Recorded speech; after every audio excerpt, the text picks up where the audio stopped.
Oh, yes. I'm here today with my good mate Marcus. Hey, Mate. Peaches. I'm good. Mate, I've known you forever, and I really wanted to talk to you today because I realised the other day you're probably one of the only guys I knew. I thought you were born and bred on the Gold Coast, but you're not actually. Yeah. No, I was actually born in Terrigal, but moved here when I was 5 years old. So year one, Surfers Paradise Primary School, lived in Main Beach, grew up surfing every day, and yeah, Gold Coast is home. That's crazy. See, I don't know anyone who went to Surfers Paradise State. Is that the one on Isle of Capri? Yeah, it is. Yeah, it Wow. is. It was a great school. You know, do you remember that old Merc I had, that matte black Yeah. Merc, 1967 Merc? I don't know if you knew, but I found the the service books. Yeah. I actually bought it from a guy on the north side of Brisbane, and I lived in the Garfield building near Isle of Capri there. Yeah.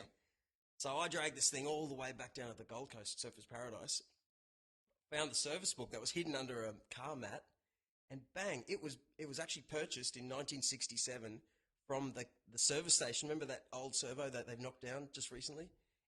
In Isle of Capri, they used to, you know where the shops are? There was a servo there, everyone took, Well, that's where it was bought, brand new in 67, and all the services were done there. I remember the car dealership there and really? the servo when I was a kid going to school there. Wow, I don't remember a dealership.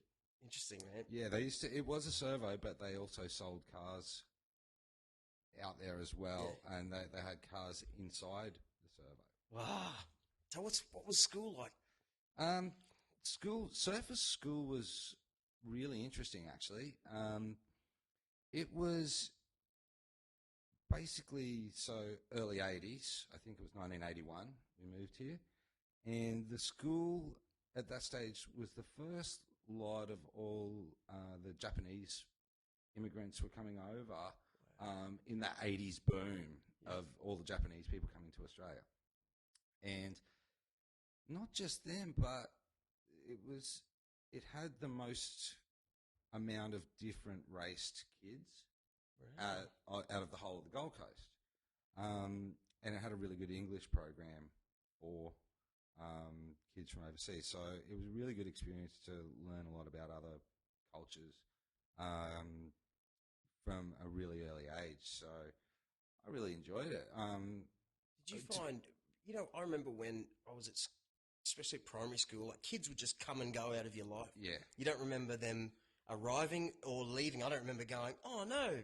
I remember Muhammad. There was a Muhammad from Iran that came in like the year 4, and I remember he had to stand up in front of the class and do something about Islam or something. But then he left. He was gone forever after that. And I remember like just all these kids would come in and out all the time. Especially, it's just different, man. Well, the Gold Coast is a very transient place. A lot of people, they come and go. But for me, in general, to be honest, I was not very scholastic. I didn't like school. I liked playing sports, liked going surfing and building tree houses and shooting things with a crossbow. But in comparison, high school to primary school, I have good memories of primary school, and high school was just awful. Really? Yes. What high school? TSS All Saints and Merrimack. TSS All Saints and Merrimack? Yeah. Why? Which one first? TSS. Okay. Yeah, I went there straight out of primary school, and I was there basically to play sport. Okay. Play rugby union. I think I was one of the youngest guys to play for the first 15s there, and cool.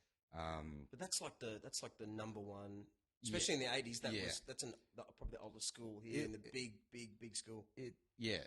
And that's where all the rich kids go. It costs a lot of money to go there. And at that point in time, my family were changing businesses, and we didn't have a lot of money. And the rich kids there were just brutal, and the teachers were brutal.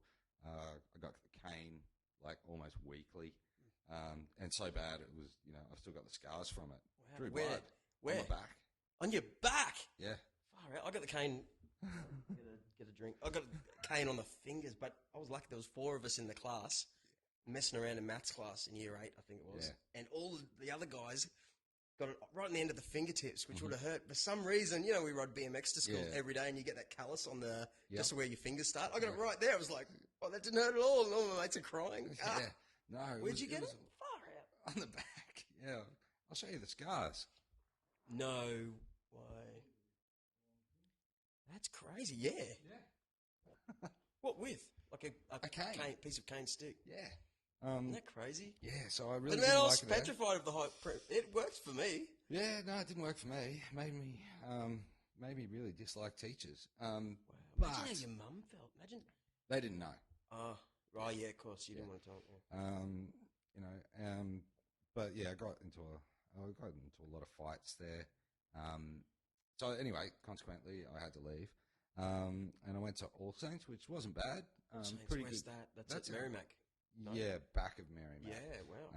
That's a long way. Yeah, and that wasn't a bad school. Once again, I was basically there to play sport. I was never very studious, so I'm also dyslexic, so school was hard.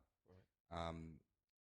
But I've always been good with my hands, that kind of thing. Yeah. And I've got good spatial reasoning, I guess. So, you know, I went there for a couple of years, and it wasn't really my thing. And then I actually finished school. I did year 11 and 12.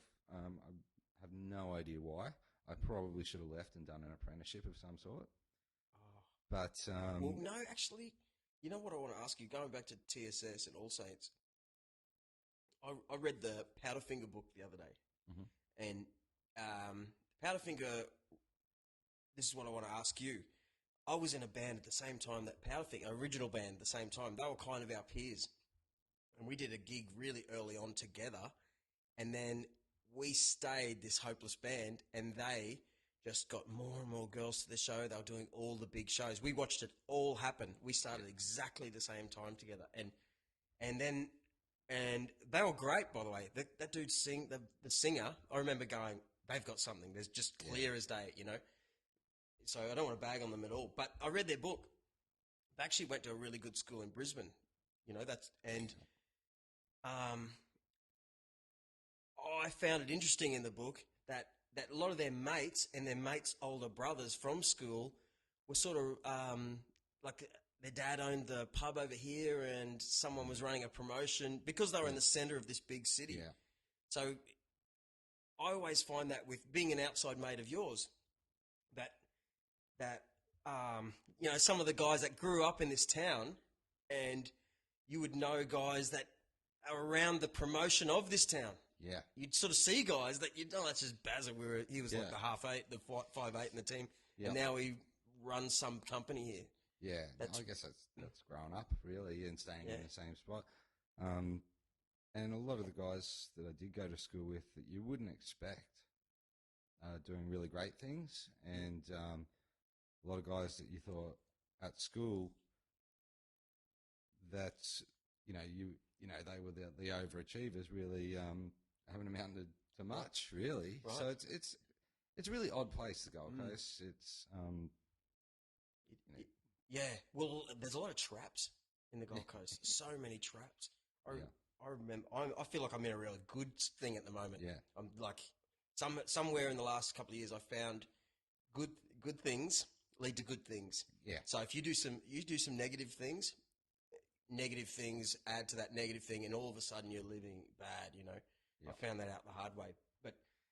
But the Gold Coast, you know, when we were younger, you know, you and I, we both found each other walking past different clubs and all that.